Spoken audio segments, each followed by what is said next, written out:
Hey guys, HolyCowlick here, and in this video I'm going to go over and talk a little bit about the 1.08 title update for Grand Theft Auto 5. These patch notes were not posted to the Rockstar newswire but was instead posted in Rockstar support. The update was announced in the newswire but focused on the new team-based mode called Capture and left out all of these changes. First up, we have increased cash payouts for losing teams in LTS and TDM. I'm not sure how good a move this is, as I've seen this abused in other games by people going AFK. Increased cash payouts for races, death matches, and LTS, especially in games with 8 or more players. Increase the cash and RP rewards for races with multiple laps.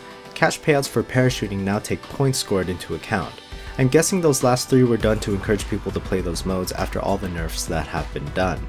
Improved spawning for death matches where the spawn points were previously very far apart. Calling the mechanic now shows you if a vehicle on the list is destroyed or impounded. This one is actually introduced in Title Update 1.07. Team balancing does a better job of putting friends and crew members together. Makes sense. Crew head-to-head matches are now available to play. Player blips no longer remain red on missions when the player has a bounty. Players who do not finish a race are now awarded cash relevant to the amount of checkpoints they pass through. Now this one's interesting.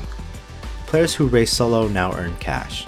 It's interesting to me because I farmed a lot of races just to get to the level I could do Rooftop Rumble at when GTA Online first came out, and to earn money for it, you needed a friend. Now a lot of people today prefer to farm missions because you could do them by yourself.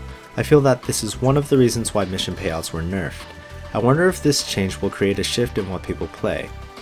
LTS, Capture, and Missions are separated out in the Create Playlist menu.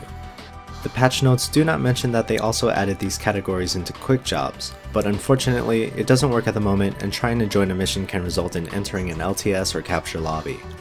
Small deduction to the amount of cash the winners of races, parachuting, and LTS matches receive in order to increase payouts for all other participants. Now this makes it look like that they're trying to keep a particular balance in the in-game economy, and I think it's a little too late for that. Masks are now removed during races where a helmet is required and are also removed by default when a player uses the smoking animation. I believe that this is to fix all the mask glitching issues, and from what I've been told, there are still mask glitching issues even with this change. The purchase all ammo option charges the full value of filling all player held weapons with ammo. This is probably my favorite addition to the game as of late. Fixes an issue where GTA Online players could reach North Yankton. Luckily, they only patched the prologue and there are 2 missions that take place in North Yankton, so there is still another way to get there. I mean, I can understand why they would want it to be patched out if they wanted it to be in a future content update or if they wanted to polish it up before giving us access to it, but it definitely would be both sad and disappointing if we didn't see them make use of it, or even worse, if they charged for it in the form of DLC. Fixes a rare issue where characters could be lost if the player attempted to join GTA Online when disconnected from the network. Fixes for various duplicate vehicle exploits. Fixes issues when using the character select from inside the creator. Fixes issues with ammo vanishing after testing a deathmatch in the creator. Fixes exploits of the fastest lap bonus. Glasses from the beach bum update now appear in the inventory menu. Players in tanks now have more protection from other players attempting to deliberately give them a bad sport rating. I don't know what to feel about this because I don't go into public lobbies often, but from my understanding, people were doing this in the first place to protect the lobby from being griefed.